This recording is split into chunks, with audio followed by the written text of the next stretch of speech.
Geek Out. Welcome to another episode of Out Geeked. Today we have Leonardo, the Last Ronin. And then I have Prince Zuko from the Last Airbender.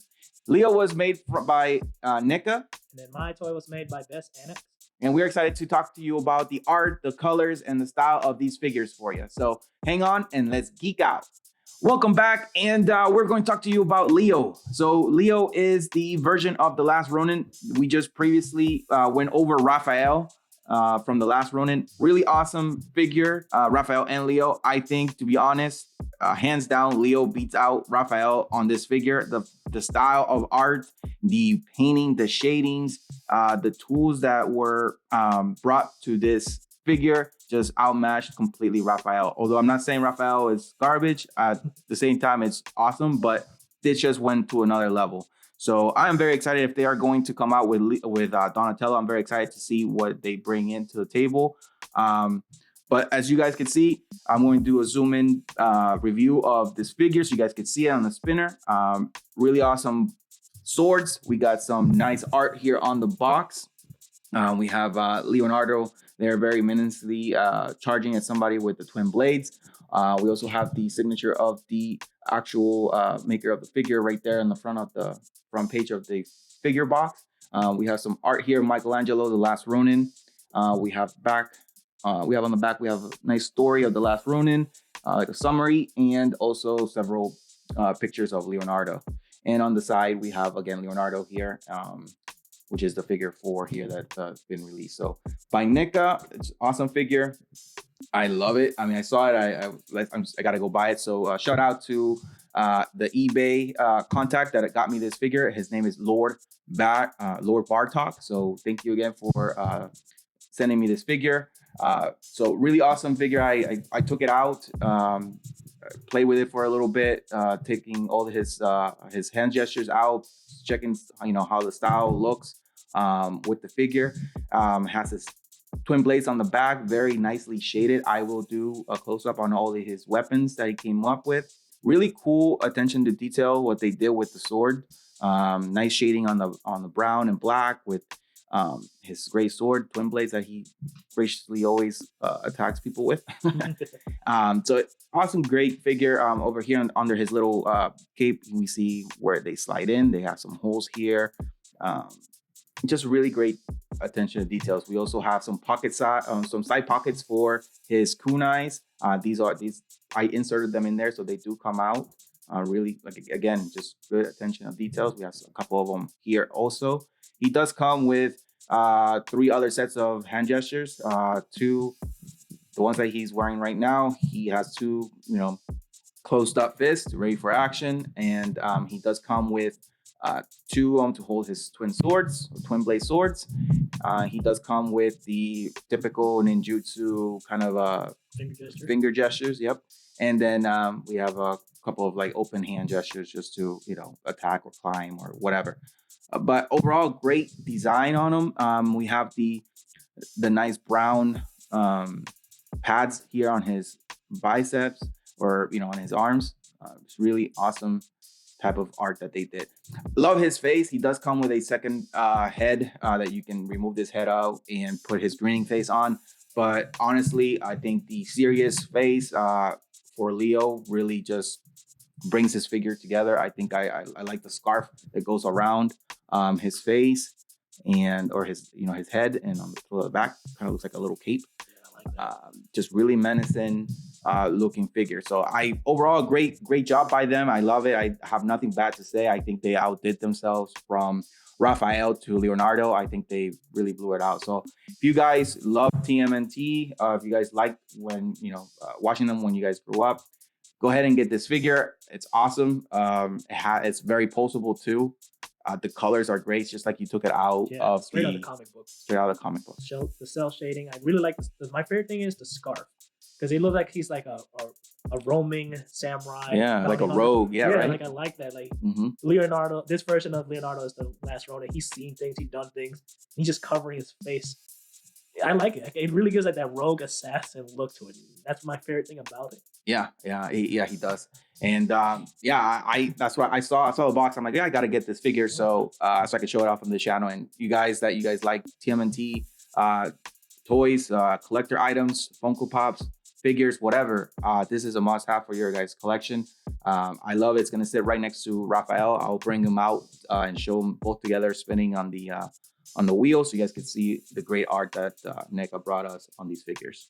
Oh yeah, really, it is a beautiful toy. Like the cell shading, the detail is gorgeous. Honestly, I'm a little biased towards Leonardo, but I think his toy is definitely better looking than Raphael, in my opinion. Oh, I like Raphael. I'm a Raphael fan. I'm the Braun and whatever. But yeah, they definitely did a number on this one, and they blew Raphael's style out of the water on this one, just because they included that nice scarf. I think that gives it that other factor, wow factor on it. And honestly, the scarf is probably for me the main selling point. Just the way you could pose this Leonardo with the scarf covering his face.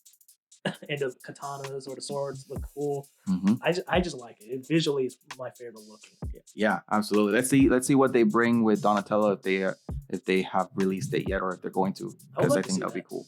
No, absolutely. I think I'll get done. And if they redo Michelangelo, that would be cool. But I know there's several figures out there for Michelangelo as the Last Ronin. Yeah. So they probably won't. But it would be cool if they do one before he becomes like the final remaining turtle. That would be cool. I could see them releasing the first like Raphael, Leo, and Donatello, and then release a nicer Michelangelo one. That'd be cool. And have them all four together posed up. Yeah. That'd be cool. That'd be cool.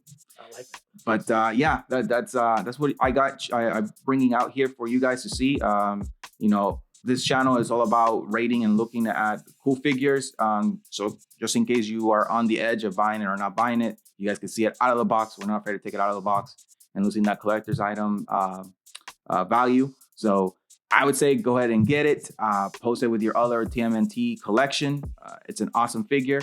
And I do not regret buying this off of eBay. That's the only way I could get it. I would always go to Walmart or Target or Best Buy, and I couldn't really get my hands on it, but I did get it online. Yeah, you'd be surprised what you could find on eBay if you look. There's a lot of great things, good sellers out there, and relatively good price, because Walmart, it's kind of rare you'll find stuff like that in the wild, and then Target and all the other big brand stores. Amazon probably sells it, but it's overpriced. Amazon's becoming a little pricey in my book as well. So eBay has great other fellow collectors are just making room for their collection. Maybe they don't have space, and they just. I'll probably have to start creating one for my show. Me too. One of these days. All right, just give it to another collector for you can actually appreciate what it is. Yeah, that's true. That's a good idea. Yeah. But what you got going on over there? I have the Prince Zuko action figure from OGK&x. I found it at Walmart for $8. Originally it was $20. Prince Zuko his joints are highly posable. Comes with his two dual blades, his sword sheath, as well as other parts such as extra hands, fireballs, and an extra face. I don't have the boxes. I tend to throw the boxes away, but I like the little fireballs that you could attach to his hands. Bat collector, you don't throw boxes away. I throw boxes, and I'll make sure you look at it. I throw the hand gestures where you can have a fire bending and an extra head, so it's kind of cool. The toy, like I said, was like $8. It originally was for $20, but it was on the bargain shelf, and I was like, I have to buy. I just watched when I first saw it, I finished the Last Airbender live action show, so I was like, that's cool.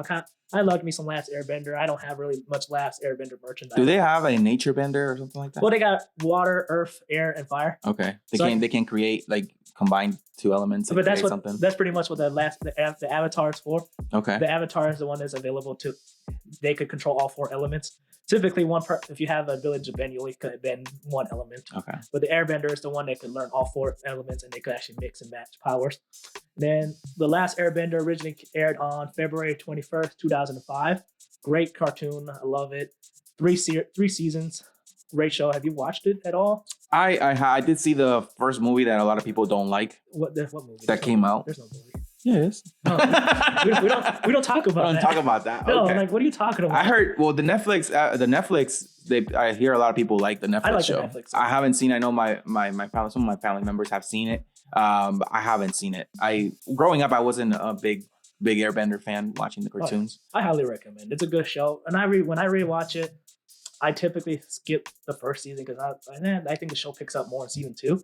But I highly recommend watching all the way from the beginning to the end. Great show, great character development. For example, Zuko is, in my opinion, one of the best redeemable villains in all media. because he starts as a bad guy, and he's a Vegeta. He's pretty much a Vegeta. He did the Vegeta. He did what Vegeta. He's pretty much what Vegeta ran for. He walked for other characters like Zuko to run. He did a Vegeta. I mean, his father banished him from the Fire Nation. That's where he got this scar on his face. Scar because his dad burned his face, and he's like, "You're not allowed to come back to the Fire Nation until you find the Avatar." He sent him on an impossible mission. He's trying to redeem his honor, and it was cool that throughout the show, thanks to his uncle Iroh, he learned that all right, I have to like the goal and stuff that my father planted in me is maybe not what I want. He has to think inward and think what does he want, what's his goals in life, and you see. And the best part is when he slowly redeems, he makes mistakes and like unredeems himself, but he redeems himself in the end. Like it's cool. Like I really like his character arc where he starts off as just bad guy jerk, and then you realize there's more to him than just being bad guy.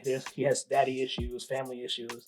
The Fire Nation, Fire Lord Ozai he's a terrible dad. I mean, you see what he done to Zuko, burning him, but like now that he's spending time with his uncle Iroh shows him like the right path and teaches him like this is who you are, not your dad. Follow your own path, kind of thing. And it's cool to see him grow as a character. And I love The Last Airbender. Great show. As the live Netflix version, there's some things I don't like about it, but there's some things about it that I actually like more than the original, and some of it has to do with Zuko himself. Okay. I mean, I think I compared, the Last Airbender Netflix. Like, I haven't sat down and seen it, so that's one. But I believe it's probably better than the One Piece live action. Okay. I think it looks, at least the graphics, the screen, the writing. I think it looks a lot better. Like the actors seem a lot more polished than the other ones. They are. I mean, well, let's say there was a hypothetical movie that came out years ago. We don't talk about that one. No, but like the actors in the Netflix series, they're good. I just think some of them are a little too young because Zuko's supposed to be 16. His actor kind of looks like he's 12. So it's kind of like he looks a little too young. But besides that, they're fine. I actually like them more than the Last Airbender movie. Hypothetically, let's say there was nothing came out in 2010 that ruined it. the Netflix, it's no masterpiece to like the original, but it does things that I like, and it changes up a little bit of things. Like Zuko in the Netflix series is still the same character dealing with his inner turmoil, and he still deals with that. But you see more of his past, more of his relationship with his uncle, and you start seeing the seeds that were planted for his redemption a bit better, in my opinion. I know that sounds kind of blasphemy to some people because they said the original is the perfect and the purest thing ever. And you're right, I like the original, but the Netflix adaptation does some things that I like a bit more than the original. And I say you got to give it a shot before you judge the Netflix adaptation, because a lot of people don't like it automatically because of that hypothetical movie that came out years ago. Because that movie, I hated that movie. Yeah, I've heard stories about he just cried too much. He cried too much, and they didn't even say his main character's name is Aang. They call him Ung. The whole movie, like I'm saying, they're like, who the hell is Ung when I'm watching this? And they're like, oh, they're supposed to say Aang. The main character's name. How'd you not know this? But the thing that drove me nuts about that movie is that it was a Nickelodeon produced movie, and they still couldn't even get their characters right. At least with the Netflix one, the Nickelodeon also backed up. I know I heard that the original creators left the show during production, and a lot of people didn't like that idea. I still don't. When I watched it, I still didn't see like what was like when they left. There was no real change. I like the show as is, the Netflix series. But going back to like the original, I love some of my favorite moments from Zuko is his Agni Kai against his sister Zula at the end. His relationship with his uncle, and then the Bossy and Sang arc where he's just trying to live a normal life and he's super awkward trying to talk to like common people because he's a prince, So he's good with the swords, and he's a sword fighter and he's a firebender. Yep, he was trained by he's royalty. Yep, he was trained by Pian Dao. Some of you might know that he's a famous swords master in the Fire Nation, so he's one of his best students. So he's trained on the dual blades. And he's a firebender. And one thing I liked about the dual blades is that they sheath together. Let me just put this in. Okay, that's why you can put it all in the back. Yep. Like that, they just sheath together like that. Okay. And then the toy itself, I like it. It's on the cheaper side because when I bend his arms a little too hard, I could feel like I could slightly, like if I really want to bend, break it. And like I said, I found it in the bargain bin. It was really $20. I found it for $8. I'm surprised it didn't raise the price up a bit more because of the Netflix movie, yeah, or the Netflix show. Oh yeah, and then Avatar: Last Airbender original had a sequel cartoon called Legend of Korra. I haven't watched it. I plan on watching it eventually. I know some of the fans don't like it. I want to give it a fair shot and like actually watch it. But I do recommend watching the original Last Airbender and the Netflix series one. Watch the original has a wide variety of amazing characters. Even the filler episodes will lead, like something that happens in the filler episodes will affect like a main episode.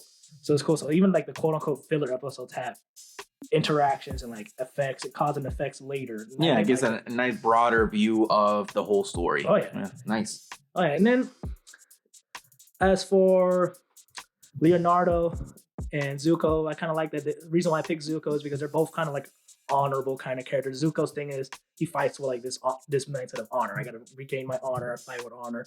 Like one of his, I can't remember the general that challenged him, but he fought the dude and we done fair and square, and the general tried to like shoot him in the back with like firebending, and his uncle stopped him from happening. This general starts with S too, and I can't remember. I'll put it in the comments, but I just love that he is a very honorable character, and it's just kind of cool seeing the high-strung villain becoming one of the most heroic characters in the end, and he becomes the next Fire Lord. You see him in the Legend of Korra show as an older man, retelling stories of his adventures. And then his voice actor, Dante Bosco, great guy. Unfortunately for Dante Bosco, for me, anytime he plays a different role, all I hear is Prince Zuko. So no matter what role he's in, all I hear is probably his most iconic. Visualize. Yeah, that's all I see. Most iconic character. And I was like, oh, here we go. But yeah, great show. I highly recommend it. Definitely give it a watch. So I'm very surprised that you actually picked Firebender when somebody doesn't really like fire type Pokemon. Yeah, I don't care much about fire type. I would normally, if I had to choose a bending ability, it would be Earth. Earth, okay. Yeah, I prefer Earth, but Zuko is my third favorite character in the franchise. So I wanted to like. So who's one then? His Uncle Iroh. Oh, okay. Yep, Uncle Iroh is my dude. I love him. He's the man I want to be when I grow up. And then the second will be Toph. She's an Earthbender, but I don't have couldn't find her toy, so I found Zuko. So I had to get him. And okay. Like I said, I found him in a bargain bin, and I was like, it was crazy. So I said, let me pick him because $8. And it was not. And the funny part of this, I found him in like the electronic bargain bin. Like, it was like the most random spot. Yeah, well, I think what you can find it in Walmart or Target. Walmart. Yeah, I think they moved stuff there now. So yeah, it's interesting how they have like collector items like in one separate area from separating the toys and stuff. Yeah. But yeah, it's cool because you know now where to go to find it. That's cool. Yeah, I mean, I would like to see these two duke it out. I think Twin Blades against Twin Blade, skilled sword fighters against skilled sword fighter. I think that would be a cool watch. And they're both Nickelodeon shows. They are pretty much. And then I guess the only thing that might be Leonardo's disadvantage is fire bending. But there are times where he fought some people without using his fire bending before. So he doesn't need and one thing I kind of liked about, and I know about the live action Netflix, when Zuko challenged Sokka to a duel, Sokka's like, well, that's not fair, you're the bender. And he's like, I don't have to bend to beat you. So he pretty much fought him without no bending, no fire bending, sword on sword action. This was cool because he's already a trained sword fighter anyway. So there's some on this cartoon. There's some people that don't have there's some people capabilities of bending. Yep, some people aren't born with no ability to bend. Okay. So Sokka is the brother of Katara and friends of Aang. He has no bending abilities. I mean, he has the ultimate weapon, the boomerang, but like besides that, he has no powers at all. So if that was an inside joke, I did not get it because somebody will get it because I did not watch the episode, or the show, so I knew that I knew there was some kind of sarcasm there. I mean, Sokka is one of my favorite characters too. I mean, that boomerang, he was able to beat Sparky Boom Man with it. Sparky Boom Man. Oh yeah, and then all right. So since I will pick earth bending, what will be your element? There's water, earth, and fire, and earth. Wait, earth, water, air, and fire.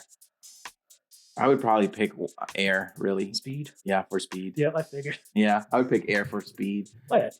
But yeah, I don't know. Water, it'd be cool to be the Avatar too. Just do all four of them. Oh, yeah. But you got to be born special for that one. Born special. And then one thing I like about each show with their bending, it's all using like traditional martial arts.